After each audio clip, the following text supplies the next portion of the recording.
Unit Perlindungan Betina sama Anak Reskrim Polres Ogan Ilir telah menerima laporan mahasiswi KKN yang diduga mengalami pelecehan seksual yang terjadi di salah satu desa Kecamatan Payaraman, Ogan Ilir, Sumatera Selatan.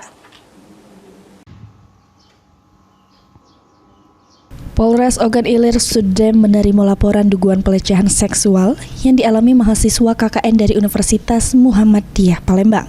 Hal ini dibenarkan Kasat Reskrim Polres Ogan Ilir AKP Muhammad Ilham, yang mana pas kejadian korban lagi ngelaku ke KKN di Desa Sri Kembang 1, Kecamatan Payaraman, Kabupaten Ogan Ilir pada 29 Agustus 2025.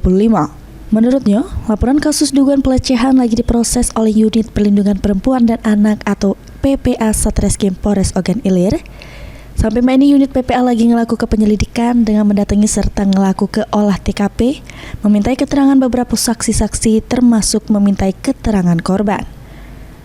Polisi terus ngelaku ke penyelidikan terhadap kasus ini sehingga belum bisa ngenjuk keterangan lebih banyak terkait perkembangan proses kasus ini. Laporan mahasiswi Muhammadiyah terkait pelecehan seksual ini Bang waktu KKN. Kalau dari kami membenarkan bahwa adanya laporan pelecehan yang mana korbannya mahasiswi.